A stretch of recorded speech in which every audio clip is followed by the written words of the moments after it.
None of them left this world without indicating and pointing out the one who was to take up his place after his demise and carry the divine mission.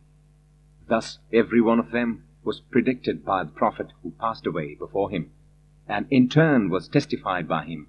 Therefore, it was not difficult for human beings to recognize the true prophet and distinguish him from a pretender.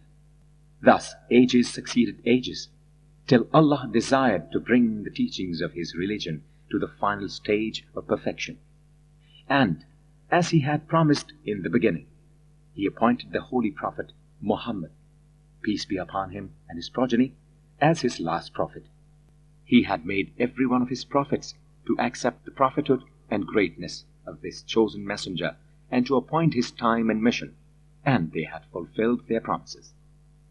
The signs and indications of his birth and delegation of divine mission to him were very clear and prominent, and the place where he was born was very august and auspicious.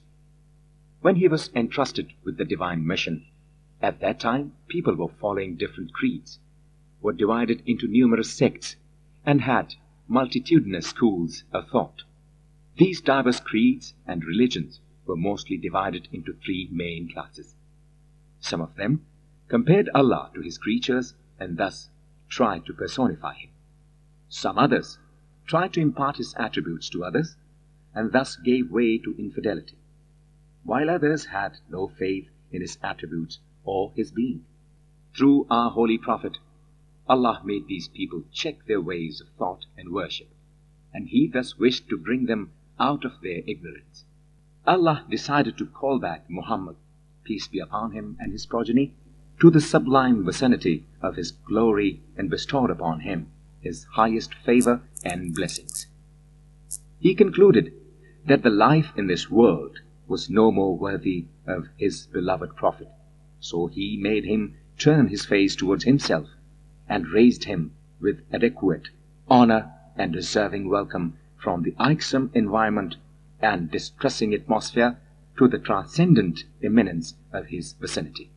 The Holy Prophet, while departing from this world, left amongst you the same things as were left by the preceding prophets amongst their followers, because none of them ever left this world without leaving behind him a clear and intelligible set of directions and a prominent, easily recognizable and lasting emblem. In the same way, our Holy Prophet left the Holy Quran with you.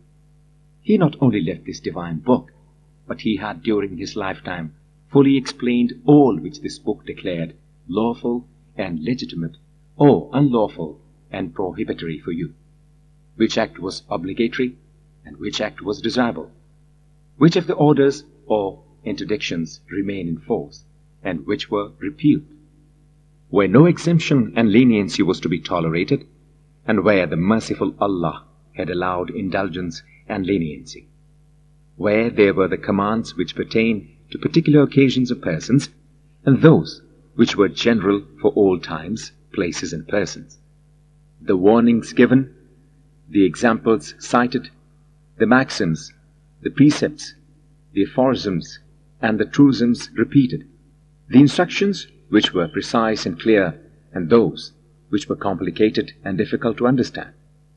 All this he explained to you, commenting, interpreting, and explaining every ambiguous passage, and clearing impiled subtleties and significances.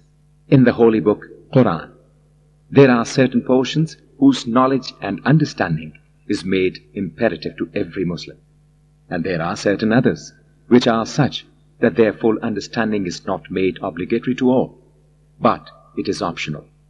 Few orders in it appear incumbent according to the text of the book, but the traditions of the Holy Prophet have explained them to be repealed later on. Conversely, certain orders originally enforced through the traditions were afterwards revoked through this book. Certain injunctions pertain to certain times but not universal and not obligatory in changed circumstances, environments, and times. This book has clearly differentiated between several interdictions and prohibitory commands.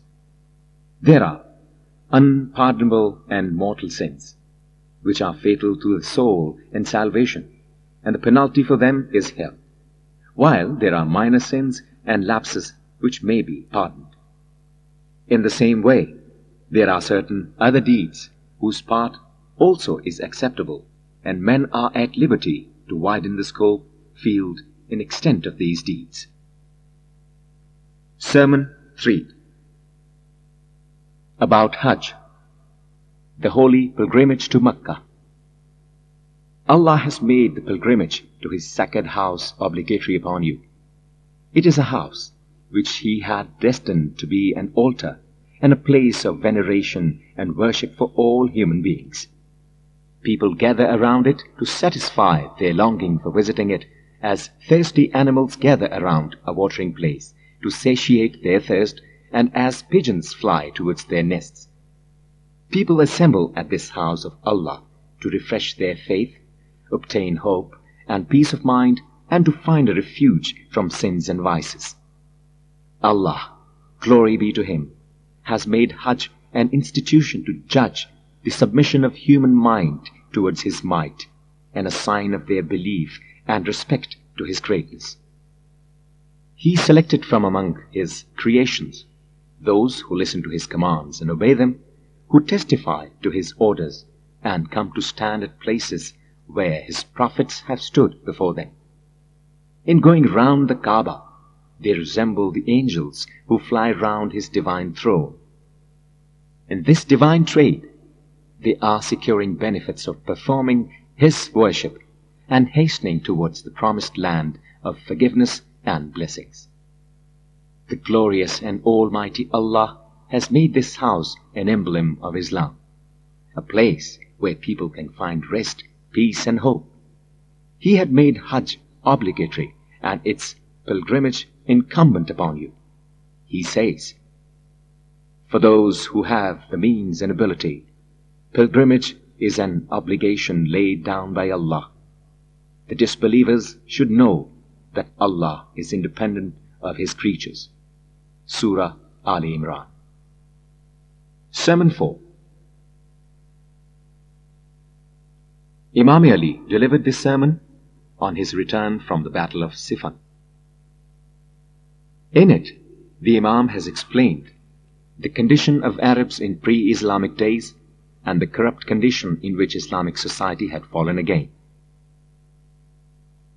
Glorifying Him, I seek the completion of His blessings, submitting with the willingness and obedience before His glory and majesty, and avoiding sins and vices.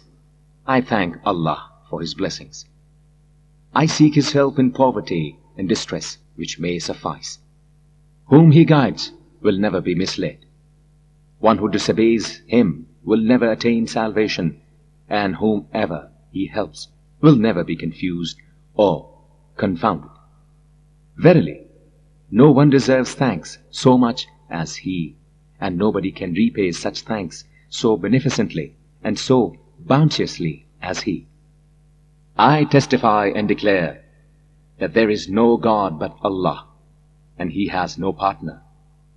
The sincerity of this declaration and of my faith is tested, and the earnestness of my belief is beyond doubt. I shall hold this belief throughout my life, and I shall treasure it against dangerous times and dreadful places, because such a declaration is stronghold of one's faith, is the source of attainment of His pleasure, and is the best kind of repulse to the Satan. I testify that Muhammad, peace be upon him, is the servant of Allah and also His prophet, whom He has entrusted with His distinguished religion, with His recorded commandments, with His revealed and manifest book, the Holy Quran, and with specific and clear commands and interdictions, so that minds may be clear of heathenish, superstition, traditions, and taboos, so that doubts about truth and justice of the teachings of Islam be removed, so that people may be trained to accept rational and logical proofs of the eminence of His preachings, and people may take warnings from the verses of the Holy Quran and lessons from the lives of wicked people. When the Holy Prophet first started preaching Islam, society was in such a corrupt state that no true form of religion was followed. Convictions and beliefs about truth and justice were disrespected. Basic principles of life had become very divergent. Commands of Allah were set at naught. A way out of this vicious chaos seemed impossible, and the road to the realm of Allah appeared closed. Conditions now have taken a similar turn. Teachings of the true religion are forgotten. Blind faith is the order of the day. Commands of Allah are disobeyed. The Satan is appreciated, and religion is ignored in such a way that its tenets are falling apart. Its dogmas are being altered. Its precepts are being effaced and eclipsed, and its paths are being obliterated. Satan is being obeyed. His ways are being followed, and he is filling their minds with vicious ideas. These ideas have become his army and are raising his standard to promote vicious and sinful disorders. The slaves of Satan in their turn have become masters of the situation, crushing the society, subjugating everybody, and holding the realm under its sway. The masses, being uneducated, have fallen easy prey to him and are now standing confused. Such is the condition of the best realm of the world, which is now populated with wicked persons who waste their time and weep over the losses. It is a realm where the learned have to keep their mouths shut and the uneducated and ignorance rule. Sermon 5. In praise of Ahlul Bayt, the progeny of the Holy Prophet, some commentators consider this as a part of the previous sermon. The Almighty Allah has bestowed His trust on Ali Muhammad, the descendants of Muhammad, peace be upon them, who are the strongholds of His commandments, from where they are expounded and interpreted. They are the fountainheads of knowledge created by Him, shelters for His teachings, forts for heavenly books, and lofty citadels to defend His religion. Islam in its beginning needed help and support. By them, Allah made Islam strong and powerful. Sermon 6. What kinds of people were hypocrites? Some commentators consider this as a part of Sermon 4 and 5. They sowed the seeds of sins and vices, watered them with vanity, deception and deceit, and then they harvested deception and destruction. None of the followers of the Holy Prophet could be compared with Ali Muhammad, peace of Allah be on him and his descendants, and none should be considered equal to them. There can be no resemblance between those who distribute bounties and those who receive them. Ahlul Bayt are basis of religion and pillars of faith. To them both the extreme fanatics as well as strugglers in the path of truth and religion can approach for guidance and salvation. They are efficiently capable and fit for the place and privilege of leadership and caliphate. They have been and are even now rightful heirs of the Holy Prophet who had entrusted them imamate. The caliphate has now come back to its right place and has reached the position assigned to it by the heaven. Sermon 7. This is the famous sermon of Shikshiqiyah. It is so named because while Imam Ali was delivering it, an Iraqi got up and presented a letter to him. He got busy in reading it. When he had finished the letter, Abdullah bin Abbas requested him to continue his sermon. The Imam replied, Ibn Abbas, this speech of mine was extempore and was being delivered at the impulse of that moment, like the Shikshiqiyah, the roar of a camel. It can't be continued. So far as the subject is concerned, the sermon is self-explanatory. By Allah, that man Abu Bakr snatched the caliphate as if it was an insignia which could be put on by him, though he knew very well that I was as indispensable to the caliphate as the pivot to the grindstone upon which its revolvings depend. The eminence of my position among those men was such that I was like a fountain head from which wisdom flowed, and nobody could aspire to rise to the heights of my knowledge. But I was forced to bear this usurpation and turn my face away from the calamity. I was in serious straits. There were two alternatives before me: either to fight for my rights without the help of supporters, or to patiently endure the bereavement. The endurance was going to be of such a sad and long duration that during this period young men would become old, the old would lose their vitalities, and the faithful would end their days unsuccessfully trying to improve the situation. After thoughtful consideration, I came to the conclusion that the wisest course for me was to face the disaster with patience and courage. I, therefore, bore it all patiently, though the very thought of usurpation of my just right was extremely painful and saddening to me. At last the first caliph died, but while passing away, he appointed someone else as the caliph. Here Imam Ali cited a verse of the poet, in which the poet Asha Hamdani draws a comparison between the days when he was leading with his brother a happy and carefree life, and again when he had to face difficulties alone. Is it not astonishing that during his lifetime the first caliph was always badly in need of the help of others to compensate for his imperfections and defects and to cover his faults and failures? But at the time of his death, he thought himself to be wise and learned enough to fix and appoint somebody to carry on the duties at which he was a complete failure himself. Boldly and unscrupulously, he and his successor, in his turn, pillaged and plundered the wealth of the community, leaving the state in such a sadly injured condition that the passage of time was increasing the intensity of the injury. It was almost impossible to undo the harm, and the danger of further repetition of the unscrupulous exploitations was apparent. But it was carried on under the guise of law and order, and many lame excuses were offered to justify those irreligious and unholy arrogations, and many more were repeated later. Thus the situation was brought to such a pitch that whosoever took up the reins of the state or caliphate was in the unhappy predicament of riding an untrained and refractory she-camel.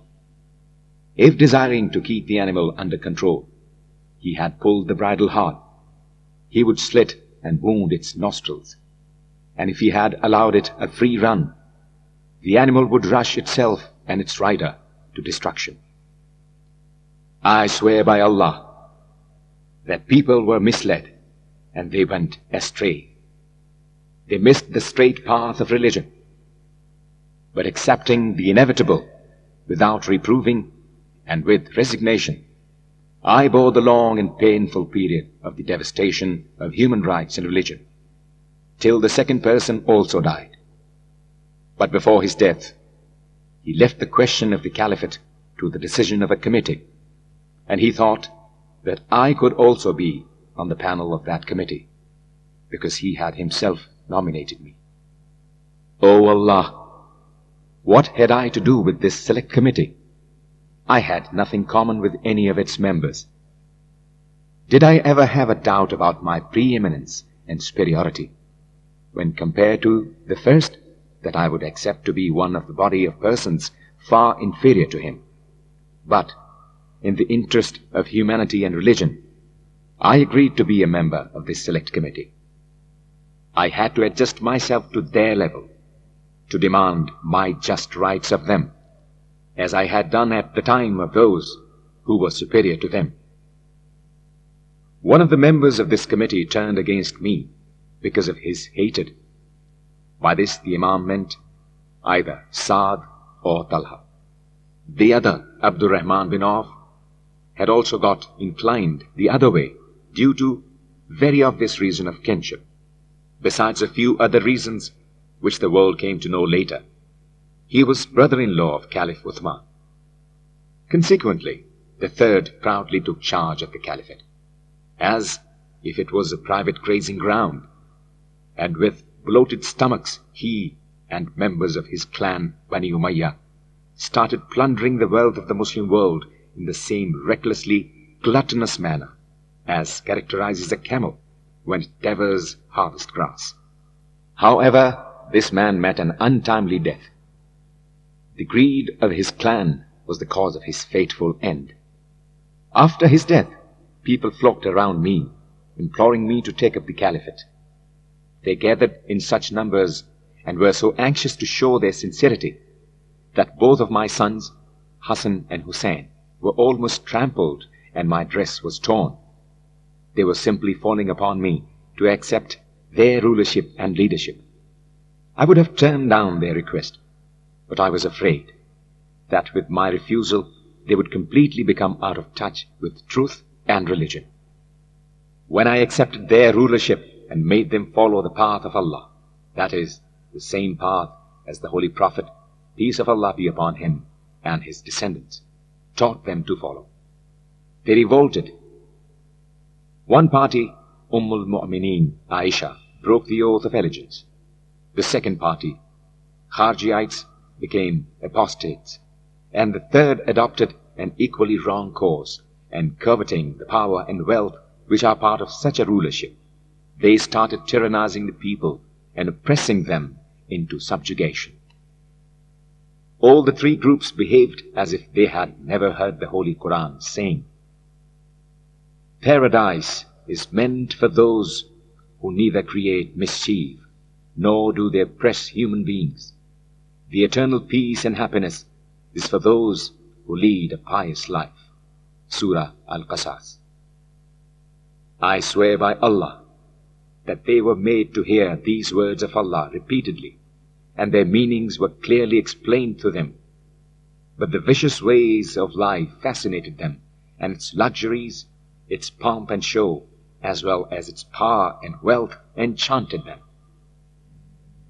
I swear by the Creator of this universe that had they not sworn unconditional allegiance to me, had they not manifested profound gratitude in my accepting their rulership, had not the presence of helpers and supporters made it incumbent upon me to defend the faith, and had Allah, the Almighty, not taken a promise from the learned to put a check upon the luxurious and vicious lives of oppressors and tyrants, as well as to try to reduce the pangs of poverty and starvation of the oppressed and downtrodden, and had He not made it incumbent upon them to secure back the usurped rights of the weak from the mighty and powerful oppressors, I would even then have left the rulership of this state, as I did earlier, and would have allowed it to sink into anarchy and chaos.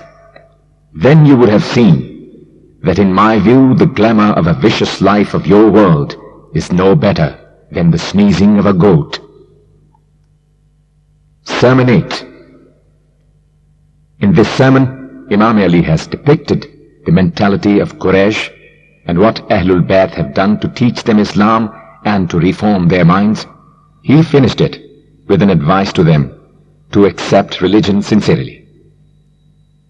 We, Ahlul Bayt, guided you from the abyss of ignorance and infidelity towards the horizon of knowledge and religion. We raised the standard of your life and behavior. Through us you saw the light of truth and wisdom, and came out of the dark alleys of paganism and depravity. Those ears be better deaf which do not care to listen to good advice, and do not wish to be warned of the evil consequences of a vicious life. How could my humble and subdued voice induce such people to pay heed to truth, justice, and religion, when the strongly worded commands of Allah and His Prophet did not make them attentive? May Allah grant strength, boldness, and stability to persons who are afraid of nothing but His might. And you, Quraysh, so far as you are concerned, I always accepted deceit, duplicity, and hypocrisy from you, and awaited for the same. I always noticed in you treachery and knavery. I was not harsh with you because of your outward show of Islam, while you were under the wrong impression that you could deceive me. But my sincere love of truth and justice has always kept me warned of your treacheries and frauds. Remember, who forsakes me and who does not obey me is on the wrong track. I never doubted the obligations laid upon me and the rights and privileges due to me from the time they were revealed to me. You know Prophet Moses was never afraid of death. What he really feared was ascendancy of wealth, power, and ignorance over truth and justice. Similar is my case. Death does not frighten me. It never did. What I am afraid of is that you do not realize that you are standing on the crossroads of truth and untruth. Remember, those who sincerely accept religion will never be disappointed.